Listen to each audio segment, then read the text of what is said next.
우리가 평생 믿어왔던 강대국의 힘, 주머니 속의 돈, 그리고 한반도의 운명까지 앞으로 불과 몇 년 안에 이 모든 것이 송두리째 뒤바뀐다는 충격적인 예언이 나왔습니다. 지난 90년간 오로지 중국 5천년 역사의 흥망성쇠만을 파고든 한 노학자가 자신의 생이 얼마 남지 않았음을 직감하고 남긴 마지막 예언입니다. 그는 말합니다. 보이는 것을 믿지 마라. 역사는 이미 미래를 다 보여주었다. 오늘 우리는 대만의 깊은 산속 세상과 단절된 서재에서 나온 기이하고도 소름 돋는 예언서를 조심스럽게 펼쳐보려 합니다. 특히 이 내용은 2026년을 기점으로 우리 대한민국, 한국의 미래가 어떻게 세계의 중심으로 솟아오르는지를 소름 돋는 논리로 설명하고 있습니다. 단순히 기분 좋은 덕담이 아닙니다. 주변국들이 처참하게 무너져 내리는 과정 속에서 필연적으로 살아남을 수밖에 없는 아주 냉철하고도 무거운 예언입니다. 끝까지 집중해 주십시오. 당신이 알고 있던 상식이 무너지는 순간을 마주하게 될 것입니다. 대만 타이베이의 화려한 도심을 떠나 안개가 자욱한 아리산 굽이길을 차로 1시간 남짓 달리면 인적 등 긴 깊은 산자락에 닿게 됩니다. 그곳에는 수만 관의 낡은 책들에 파묻혀 지내는 한 노인이 있습니다. 학계와 정계의 소수 인사들은 그를 이 선생이라 부르며 두려워하면서도 존경합니다. 올해로 93. 구순을 훌쩍 넘긴 그는 젊은 시절 미국과 대만 최고의 대학에서 동양사를 가르쳤으나 어느 날 큰 흐름이 바뀌는 것을 보았다는 말을 남기고 호련히 강단에서 내려왔습니다. 그가 평생을 바쳐 연구한 책들 중 중요하게 생각한 것은 중국 북송시대 사마광이 황제에게 바쳤던 역사서 자치통감과 우주 만물의 변화 원리를 담았다는 주역이었습니다. 그는 귀신을 부리는 무당은 아닙니다. 하지만 대만의 내로라 하는 기업가들과 정치인들은 국가의 운명이 걸린 중대한 결정을 앞두고 비밀리에 그를 찾아가곤 했습니다. 그 이유는 단 하나. 그가 수천 년 역사를 겹쳐보며 다가올 미래를 기가 막히게 짚어내기 때문입니다. 이 선생은 늘 이렇게 강조합니다. 사람들은 미래가 안개 속에 가려져 있다고 생각하지만 천만에 미래는 이미 과거라는 거울 속에 다 비치고 있어. 옷만 바꿔 입고 다시 나타날 뿐이지. 삼국지 시대의 조조가 양복을 입고 나타나고 진시황이 스마트폰을 들고 나타나는 것일 뿐 그들이 벌이는 일과 결과는 똑같아. 그런 그가 2025년 겨울 급히 제자들을 불러 모았다고 합니다. 평소 침착하던 그의 목소리는 미세하게 떨리고 있었습니다. 그리고 2026년부터 시작될 천지개벽의 시나리오를 구술하기 시작했습니다. 5천년 역사의 수레바퀴가 다시 한번 거대하게 굴러가는 소리를 그의 예민한 역사적 감각에 포착했기 때문입니다. 이 선생과 서재에는 묘한 향냄새와 오래된 종이 냄새가 가득했습니다. 그는 돋보기를 고쳐 쓰고 탁자 위에 놓인 동북아시아 지도를 지팡이로 가리키며 입을 열었습니다. 그 내용을 직접 들어보겠습니다. 이보게들, 저 창밖에서 무슨 바람이 부는지 느껴지나? 지금 서양에서 불어오던 거센 바람이 멈추고 있네. 지난 200년간 세계를 지배했던 서양의 기운, 주역으로 치면 금의 기운이 다했어. 쇠는 녹슬고 이빨은 빠졌지. 이제 그 기운이 동쪽으로, 정확히는 생명이 솟구치는 목의 기운이 있는 곳으로 이동하고 있네. 내가 평생 역사를 봐보니 딱 하나 변하지 않는 진리가 있더구만. 달도 차면 기울고 나라도 흥하면 반드시 망한다는 거야. 그런데 그 망하는 징조가 묘하게도 똑같아. 지금 대륙을 보게. 그리고 저 바다 건너 미국을 봐. 2000년 전 후한 말기의 혼란, 100년 전 청나라 몰락 직전의 냄새가 아주 똑같아. 썩은 내가 진동을 해. 이 선생은 잠시 숨을 고르더니 눈을 지그시 감고 말을 이어갔습니다. 2026년 병오년이 오고 있어. 붉은 말의 해제, 역학적으로 아주 강력한 불의 기운이 하늘을 덮는 해야. 이 불기운이 낡은 것들을 태워버릴 걸세. 그저 달력 한 장 넘어가는 게 아니야. 한국 사람들은 잘 들어야 해. 이것은 기회이자 위기야. 불은 쇠를 녹이고 나무를 태우지만 흙을 단단하게 만들기도 하지. 2026년부터 2045년까지 세상은 우리가 알던 질서를 완전히 버릴 걸세. 미국 중심의 평화, 중국의 경제 성장, 그런 건 이제 옛날 이야기가 될 거야. 내가 본 미래의 첫 번째 장면은 아주 가까운 것, 바로 한반도의 북쪽에서 시작되네. 노학자의 눈빛은 형령이 빛났습니다. 그는 단순히 점을 치는 것이 아니라 국제 정세의 미세한 균열과 역사적 주기를 대입하여 결론을 도출하고 있었습니다. 그의 예언은 논리적이면서도 섬뜩한 설득력을 가지고 있었습니다. 그가 말하는 2026년의 변화는 인간이 만든 법이나 제도로는 막을 수 없는 거대한 자연의 섭리와도 같았습니다. 그는 지도의 한 곳, 압록강 유역을 손가락으로 꾹 눌렀습니다. 그리고 나지막히 곱조렸습니다. 성벽은 밖에서 무너지는 게 아니야. 안에서부터 썩어 문드러져 주저앉는 법이지. 곧 저 북쪽 땅에 하늘이 빗자루질을 시작할 걸세. 주인을 바꾸기 위한 대청소마야. 이 선생이 예고한 2026년 이후의 첫 번째 변화는 바로 한반도의 북쪽, 북한의 운명입니다. 많은 전문가들이 북한의 급변 사태를 예측할 때 전쟁이나 군사적 행위를 걱정하지만 이 선생은 고개를 가로저었습니다. 그는 이것을 하늘이 빗자루질을 한다고 표현했습니다. 낡고 병든 것을 쓸어내기 위해 인간의 힘이 아닌 자연의 힘이 작용한다는 것입니다. 그의 말을 들어보십시오. 기록을 보게. 역사적으로 왕조가 무너질 때는 항상 세 가지가 동시에 왔어. 하늘이 노해 땅을 흔들고 알 수 없는 역병이 돌고 그로 인해 민심이 흩어지는 것이지. 북한은 이미 그 임계점을 넘었어. 내가 보는 미래의 장면에서 2027년 무렵 북쪽 국경 근처에서 시작된 땅의 울림과 함께 곡식은 말라 비틀어지고 이름 모를 열병이 창궐할 걸세. 군인들이 무기를 들 힘조차 없어서 국경을 넘어 도망치거나 그 자리에서 주저앉는 모습이 보여. 이건 정치의 문제가 아니야. 당장 먹고 사는 생존의 문제지. 그때 평양의 지휘부는 완전히 마비가 될 거야. 명령을 내려도 듣는 사람이 없으니 그게 바로 멸망이 아니고 무엇이겠나.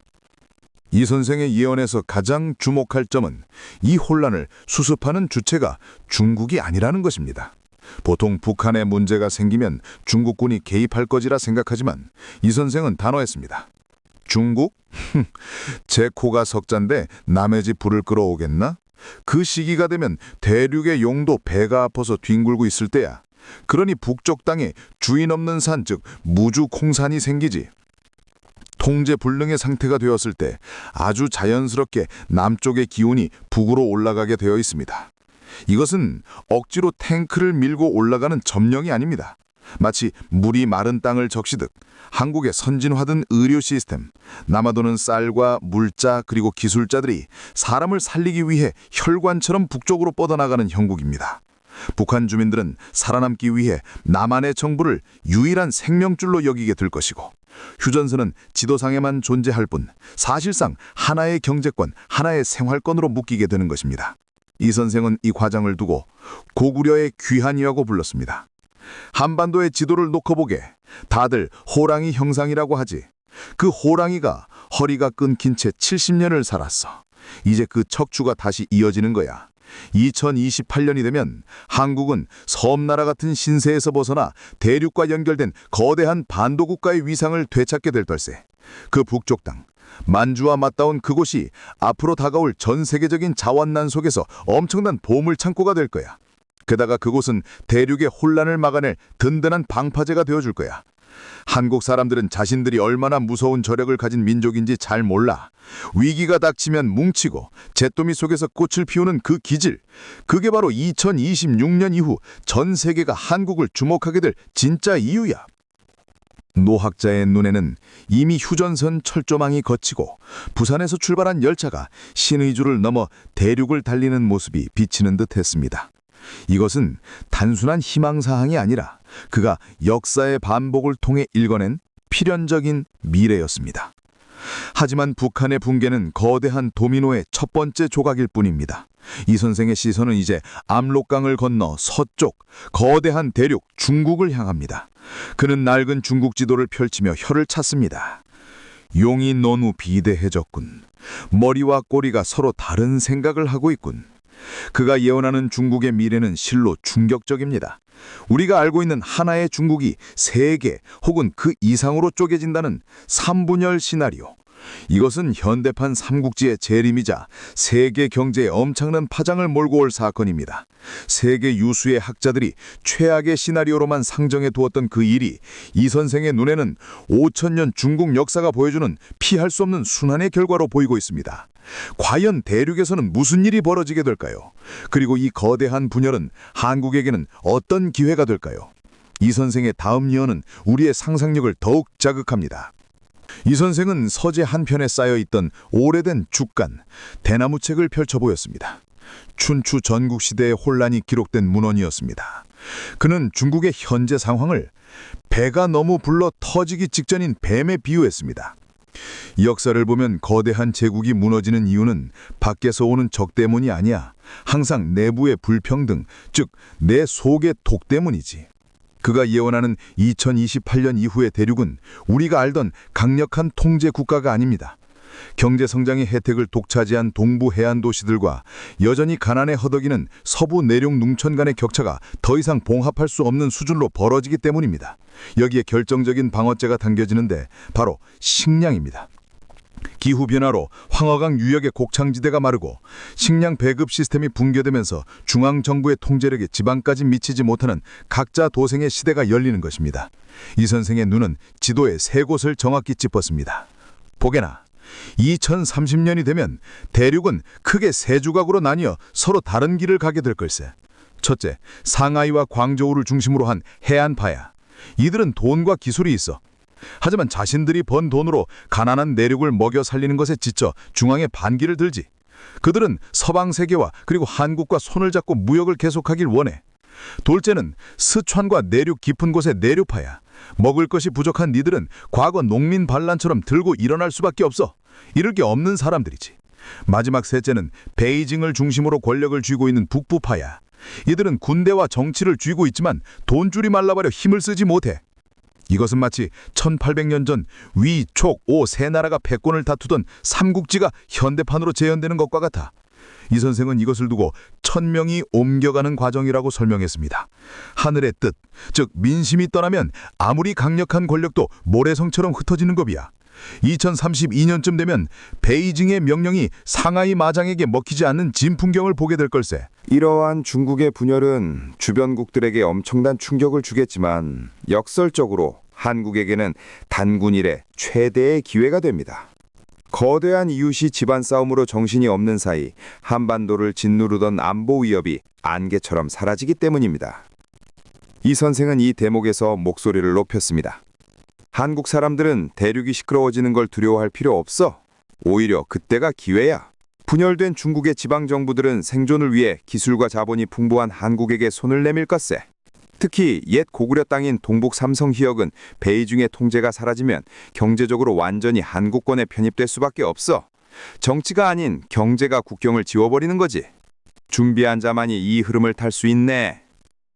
그렇다면 이 혼란스러운 춘추전국 시대의 세계의 중심을 잡아줄 새로운 질서는 어디서 나올까요? 이 선생은 여기서 아주 흥미로운 동맹을 언급합니다. 군사력으로 맺어진 동맹이 아니라 그 누구도 대체할 수 없는 핵심 기술로 맺어진 생존 동맹. 바로 한국과 대만의 결합입니다. 그는 이것을 반도체 철옹성이라고 불렀습니다. 세상이 쪼개질수록 더 귀해지는 게 있어. 바로 미래의 쌀, 반도체야. 미국도 유럽도 분열된 중국도 이것 없이는 아무것도 할 수 없지. 낡은 제조업 시대가 가고 기술 패권 시대가 도래하면서 한국과 대만이 쥐고 있는 이 작은 칩 하나가 핵무기보다 더 강력한 방패가 된다는 것입니다. 서양의 싱크탱크들이 단순히 경제적 협력으로만 분석했던 이 관계를 이 선생은 운명 공동체로 보고 있습니다. 과연 이 기술 동맹은 무너지는 세계 경제 속에서 어떤 기적을 만들어낼까요? 이 선생이 말하는 세계 경제의 심장에 대한 예언이 이어집니다. 이 선생은 지도를 가리키던 지팡이를 거두고 서재 한편에 놓인 작은 바둑판을 바라보았습니다. 바둑을 둘 때 돌 하나가 전체 대마의 생사를 결정짓는 경우가 있지. 지금 세계라는 바둑판에서 그 돌 하나가 바로 한국과 대만일세.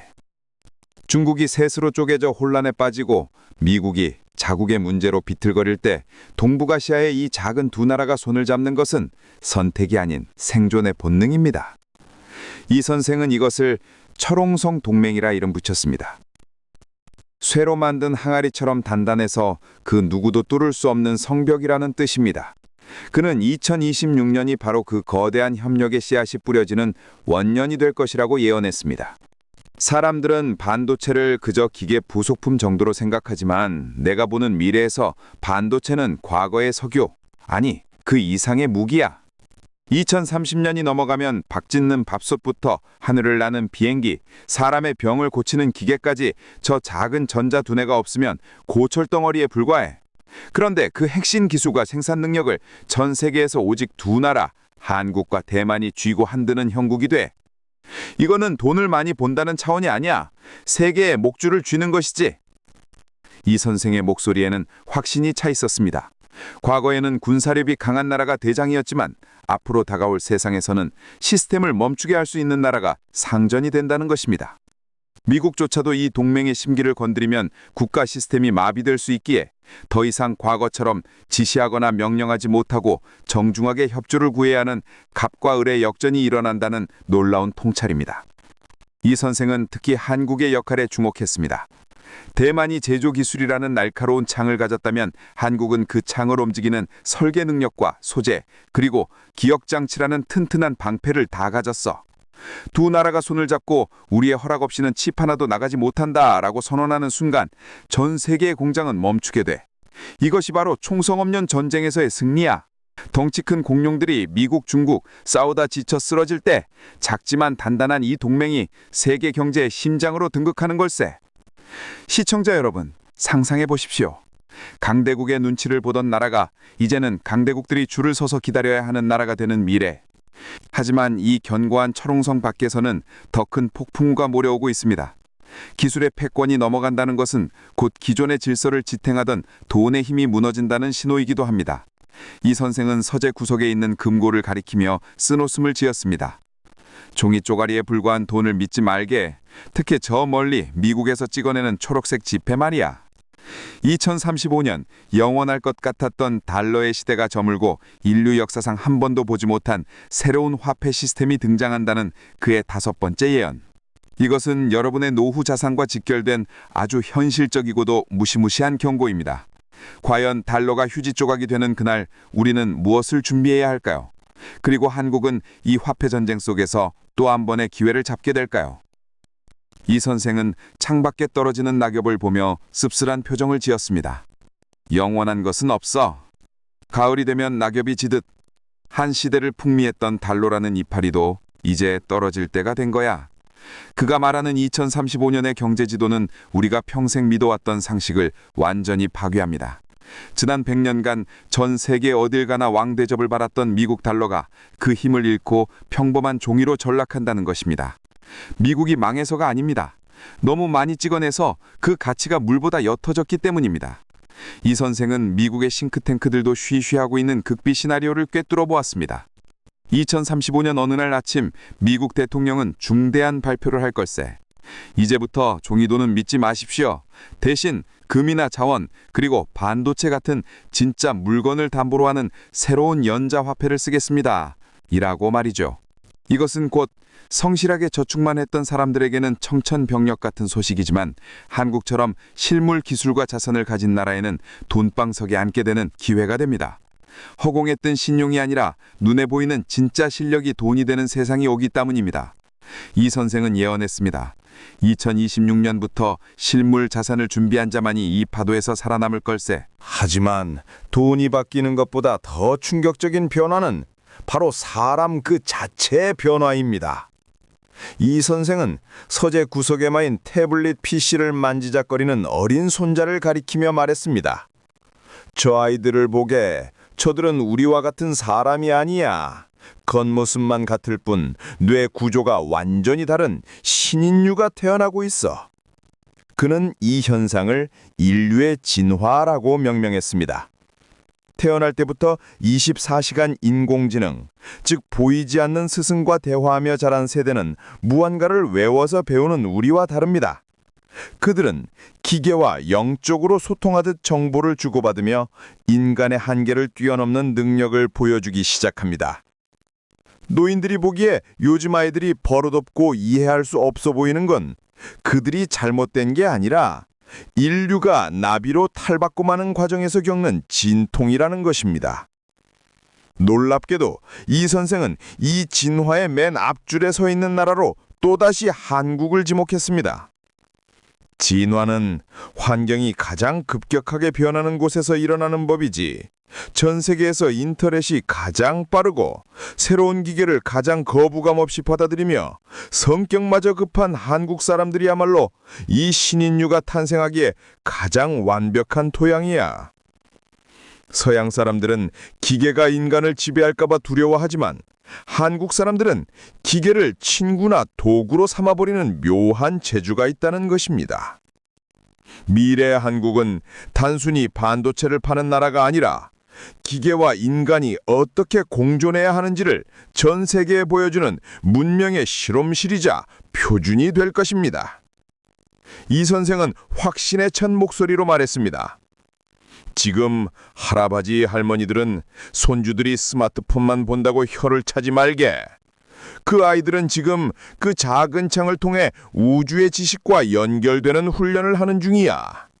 그 아이들이 자라나 한국을 이끌 때 이 나라는 동방의 작은 등불이 아니라 세계를 비추는 거대한 태양이 될 걸세.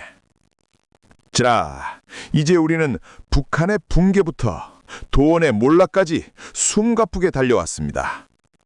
세상이 이렇게 천지개백 수준으로 바뀌는데 과연 우리 개인은 어떻게 해야 살아남을 수 있을까요? 단순히 돈을 벌고 오래 사는 문제가 아닙니다. 이 선생은 마지막으로 고서적을 덮으며 다가올 혼란의 시대를 건너갈 마음의 방주에 대해 이야기하려 합니다. 영적인 세계의 흐름과 우주의 가을이 오는 이 시점, 우리가 반드시 지켜야 할 마음가짐은 무엇일까요? 그의 마지막 예언은 물질이 아닌 정신을 향하고 있습니다. 이 선생은 서재의 창문을 활짝 열어 밤하늘을 올려다보았습니다. 쏟아지는 별빛 아래서 그는 아주 나지막하지만 무거운 목소리로 입을 열었습니다. 농부가 봄, 여름 내내 땀 흘려 농사를 짓는 이유는 딱 하나야. 가을에 알곡을 거두기 위해서지. 우주도 마찬가지일세. 지난 수천 년이 문명을 키우는 여름이었다면 이제는 알곡과 쭉정이를 가려내는 우주의 가을이 오고 있어. 그는 2026년부터 시작될 변화가 단순히 땅의 경계가 바뀌고 돈의 주인이 바뀌는 수준이 아니라고 말합니다. 이것은 인류의 정신이 성숙해지느냐 아니면 타락해 소멸하느냐를 가르는 커다란 영적 심판의 시기입니다.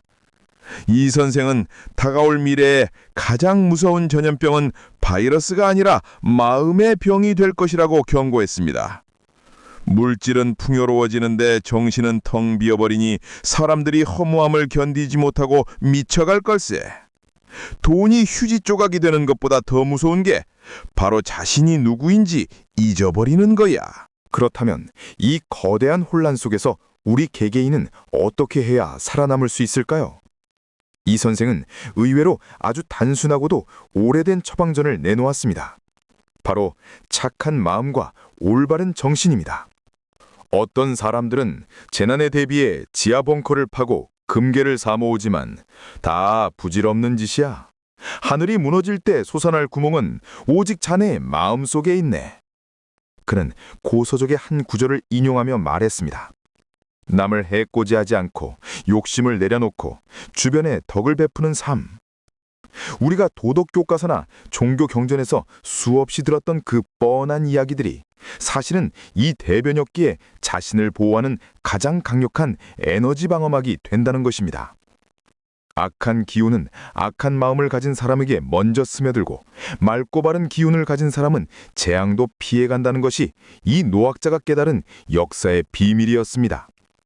특히 이 선생은 노년 세대에게 아주 막중한 임무를 부여했습니다. 한국의 어른들은 자신들이 늙고 힘없다고 생각하지 마시게.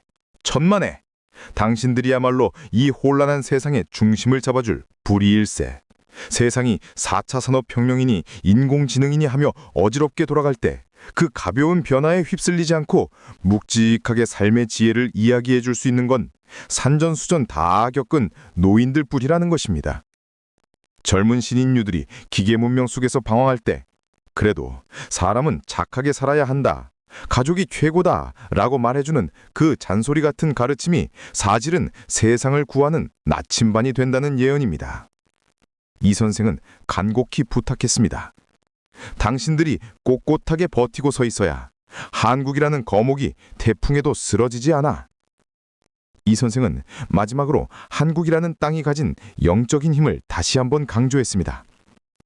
예로부터 동방의 이 나라는 하늘을 숭배하고 사람을 널리 이롭게 한다는 정신을 가진 민족이야. 이 정신이 바로 우주의 가을을 넘길 유일한 열쇠지. 세계인들이 물질 문명에 지쳐 쓰러질 때 그들의 정신을 치유하고 이끌어줄 영적인 지도국이 바로 한국이 될 걸세. 우리는 그동안 우리가 가진 정신문화의 가치를 너무 낮게 평가해 왔는지도 모릅니다. 하지만 이 선생의 눈에 비친 미래의 대한민국은 반도체를 파는 기술 강국을 넘어 인류의 정신을 이끄는 어른 국가로 우뚝 서 있었습니다. 이제 긴 이야기의 끝이 보입니다. 이 거대한 예언의 파노라마 속에서 이 선생이 우리에게 남기고 싶은 마지막 한마디는 과연 무엇일까요? 아리산의 밤이 깊어가고 이 선생의 서재에도 새벽의 푸른 빛이 스며들기 시작했습니다. 그는 밤새 열변을 토했던 긴 이야기를 마치며 무릎에 올려두었던 낡은 지도와 고서적들을 천천히 정리했습니다. 어떤가? 내 이야기가 무섭게 들리는가? 그가 묻습니다. 북한이 무너져 내리고 거대한 중국이 셋으로 쪼개지며 믿었던 달러가 휴지 조각이 되는 세상. 분명 누군가에게는 공포스러운 재앙일 것입니다. 하지만 이 선생은 단호하게 고개를 저으며 미소를 지었습니다. 이건 재앙이 아니야. 지난 70년, 아니 5천년간 웅크리고 있던 한국이 기지개를 켜기 위해 주변의 방해물들이 지워지는 과정일 뿐이야. 우리는 오늘 이 노학자의 입을 빌려 2026년부터 펼쳐질 놀라운 미래를 미리 엿보았습니다. 하늘의 빗자루질을 하여 북한 땅을 정리하고 고구려의 기상을 되찾아주는 날, 중국의 분열로 안보의 걱정이 사라지고 만주의 경제권이 우리에게 넘어오는 날, 대만과 손을 잡고 기술로 세계를 호령하며 새로운 돈의 흐름과 신인류의 문화를 이끄는 날, 이 모든 예언이 가리키는 종착점은 단 하나, 바로 대한민국입니다. 이 선생은 지팡이를 짚고 일어나 창밖으로 떠오르는 붉은 아침 해를 바라보았습니다. 준비되었는가? 바람이 불고 있네. 아주 좋은 바람이야.